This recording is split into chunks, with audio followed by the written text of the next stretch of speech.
Two students and an IT support officer are discussing campus facilities at university. I've been spending so much time in the library lately, and while it's pretty good, I wish there were more quiet study rooms available. It feels like they're always booked up, especially around exam season. Sometimes it's hard to find a spot where you can really focus without distractions. Oh, I totally agree about the study spaces, Liam. And speaking of facilities, I've noticed the Wi Fi in some of the older buildings can be pretty unreliable. It constantly drops out, which is super frustrating when you're trying to hand in an assignment or watch a lecture. We're paying a lot for tuition. You'd think the basic internet would be really good everywhere. Thanks for bringing that up, Jessica. We're actually aware of the Wi Fi issues in the older blocks, and we're in the process of upgrading the system. It's a really big project, but we expect to see big improvements by next semester. As for study spaces, while that's not directly IT, good internet is super important for them. So we're working to make sure that's sorted. That's good to hear about the Wi Fi, Eric. It's definitely a big deal for productivity. And just wondering, have you considered adding more specialized computer labs? Sometimes specific software, like for engineering or design, is only available in a few labs, and they're always packed. It'd be great to have more access to those high spec machines. Yeah, definitely more lab access would be amazing. But can we talk about the campus gym for a second? It feels really outdated compared to other universities, and the equipment often seems to be broken. I think getting some new machines and maybe making the space bigger would really encourage more students to stay active and use the facilities. I can definitely pass on the feedback about the specialized labs, Liam. We often check what software is needed and how much the labs are used, so your input is valuable. About the gym, Jessica, that falls under the sports and recreation department, but I know the university is always looking at ways to improve student well being, and facilities are part of that. There are budget discussions happening all the time for these kinds of improvements. It just seems like these improvements always take forever, or they're just fixing things after they break instead of planning ahead. I mean, it's not just about fixing what's broken, but looking at what students actually need for modern learning and living. Maybe there should be a more regular, organized way for students to give feedback directly to facility managers, not just IT or sports, about everything from study zones to food outlets. That's a great point, Liam. Like a proper student facilities committee, or even just a suggestion box system that they actually check regularly would be so helpful. It would make us feel more heard. Even simple things like more accessible water fountains or better lighting in some areas could really improve daily life on campus. I appreciate that perspective, both of you. There are actually channels for feedback, like the student union representatives who meet with various university departments, including facilities management. Maybe we need to do a better job of publicizing those options. We really value student input. It helps us prioritize future projects and upgrades. Keep the suggestions coming.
Three students are discussing volunteering opportunities on campus at university. Hey guys, I was just thinking about how we could get more involved on campus, besides just classes.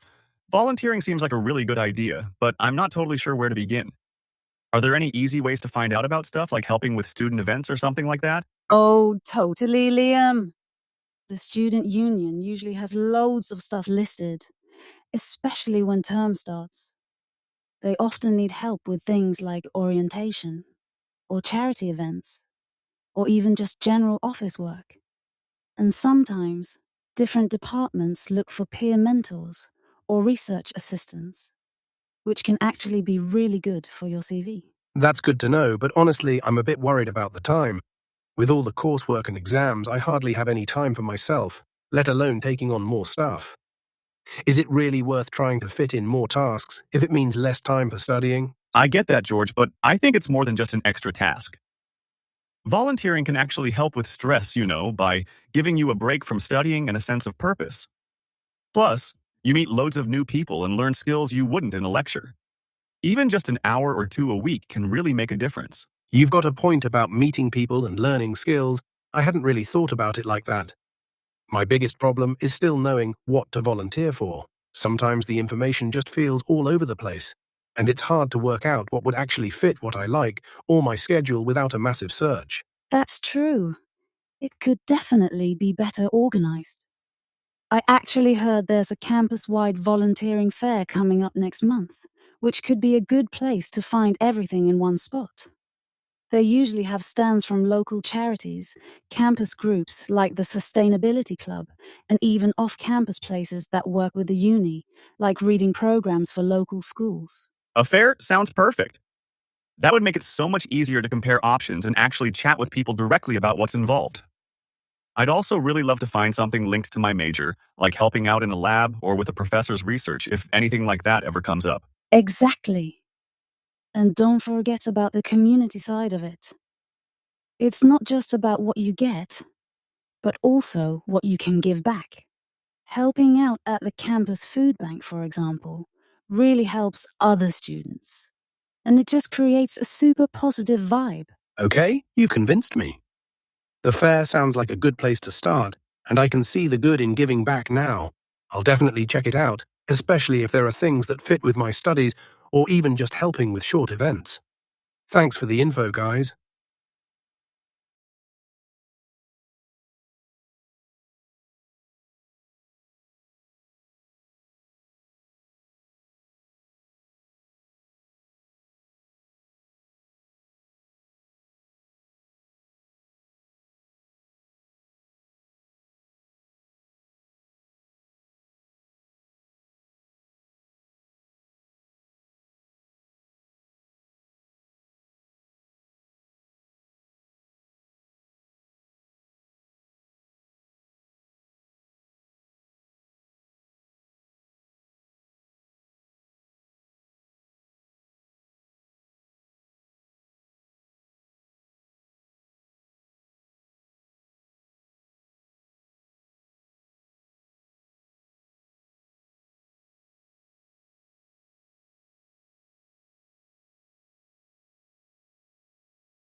Three students are discussing appealing a grade at university. I'm really thinking about appealing my grade in my History of Modern Art class.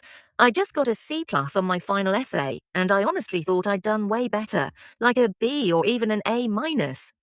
I followed the rubric really closely, and the feedback just felt super vague. It didn't really explain why I lost so many points. Oh, wow. CO, that's rough. Especially when you feel like you totally nailed it. Appealing a grade always seems like such a huge headache, though, doesn't it? I've heard it can be a really long process, and sometimes it doesn't even change anything. It can be, but if you really believe it's unfair, you should definitely go for it. The first step is usually to set up a meeting with your professor to talk about their feedback in detail. Sometimes it's just a misunderstanding, or maybe they just missed something important in your work. Yeah, that's what I'm hoping for. The prompt asked for an analysis of post-war art movements, and I focused a lot on abstract expressionism and pop art, giving specific examples.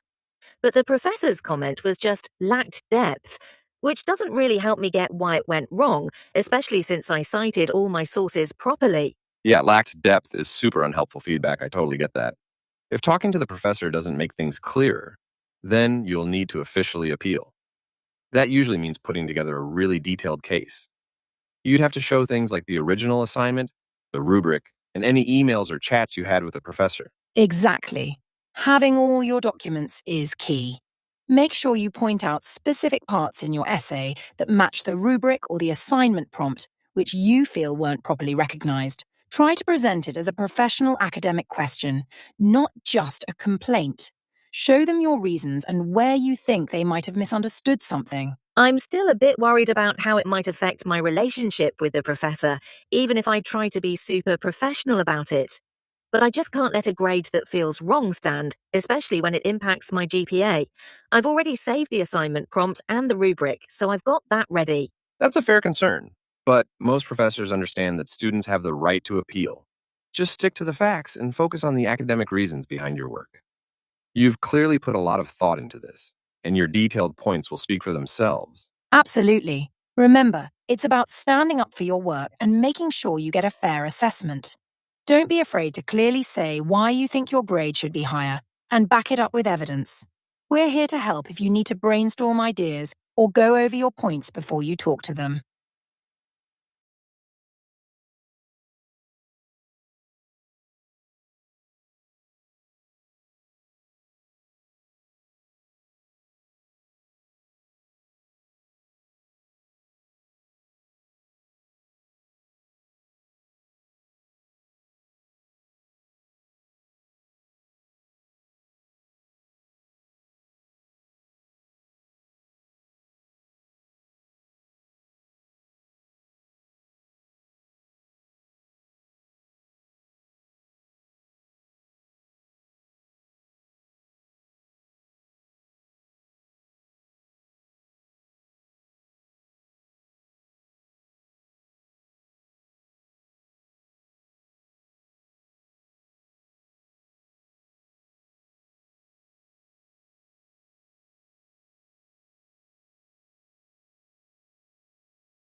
Two students and a professor are discussing a debate they found interesting at university. I'm still thinking about that debate on AI in academic writing. I mean, the main point about things being real really stuck with me.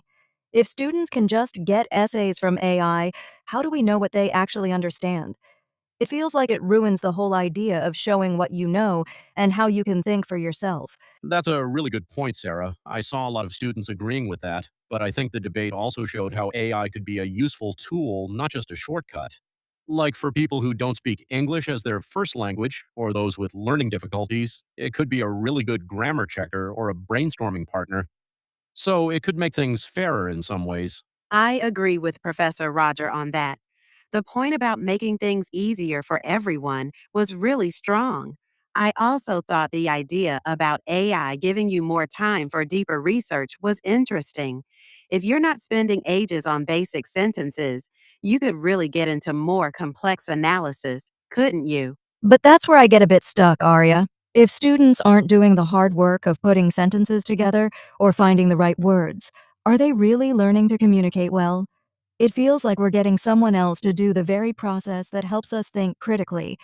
I worry it could make people lazy thinkers. I get that worry, Sarah. It's a real problem for teachers. Maybe the answer isn't to just ban AI, but to change our assignments. We could get students to do more original research or come up with unique arguments that AI can't just make up, or even have them look at AI made content and say what's good or bad about it. That would actually help them learn to think critically about things. That makes a lot of sense, Professor. Like in my history class, we're already doing oral presentations and debates. AI can't really help with talking and thinking on the spot. Maybe assignments should move towards things where you have to put ideas together and think originally right away, instead of just written essays. That sounds good, but I'm still wondering about the practical side. How would professors tell the difference between using AI in a good way and just outright cheating?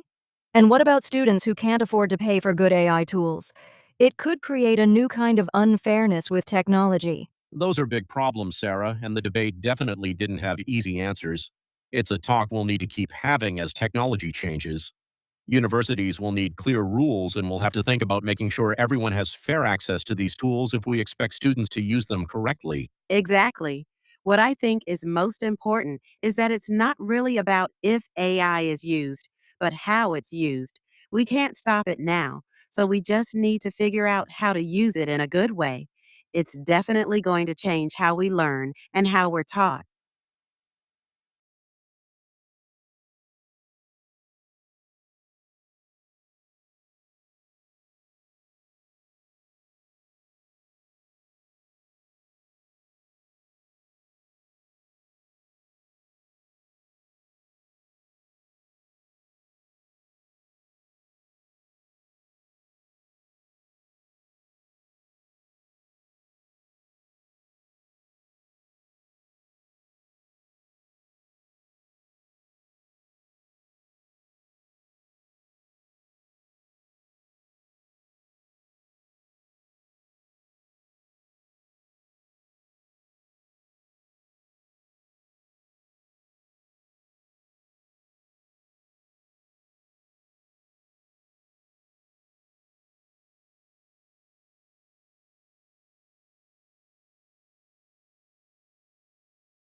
Three students are discussing a guest lecture that impressed them at university. Okay, so who else was blown away by Dr. Chen's lecture on AI ethics yesterday? I seriously haven't stopped thinking about it. Her ideas about data privacy when they're making AI systems were really thought provoking, and she presented a very balanced view. It kind of challenged some of the ideas I already had about the future of tech. Definitely, Arya. I thought it was really interesting how she explained the idea of algorithmic bias.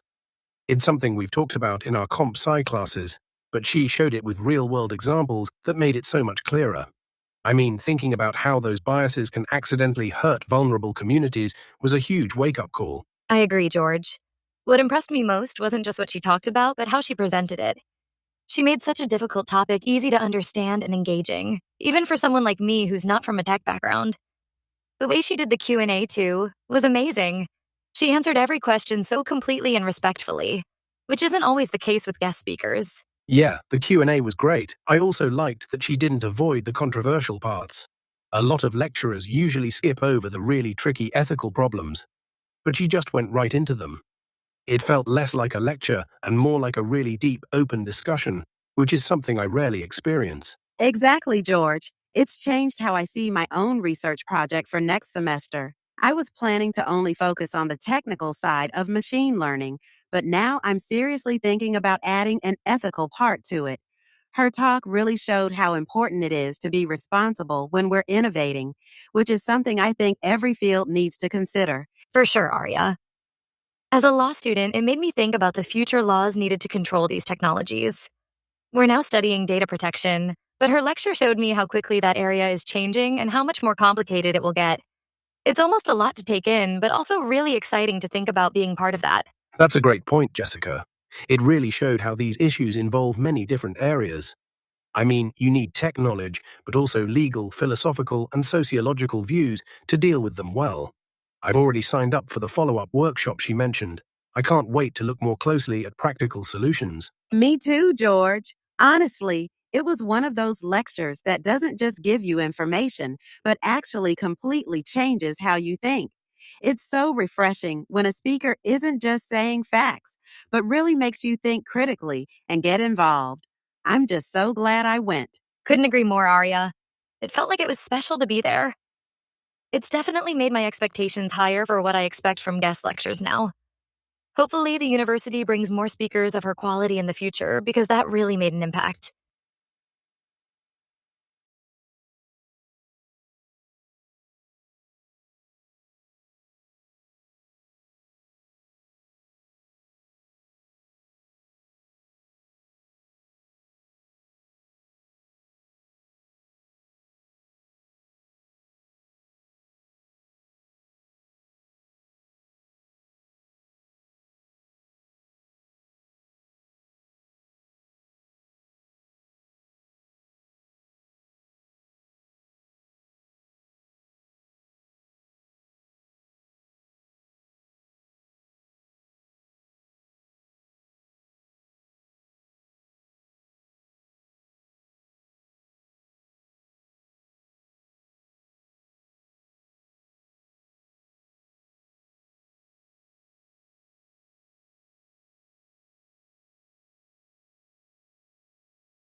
Thank you for watching this video. Will help you a lot, and subscribe our channel Vital PTE Academy to see more education related videos of PTE Academy. I will meet you in next video.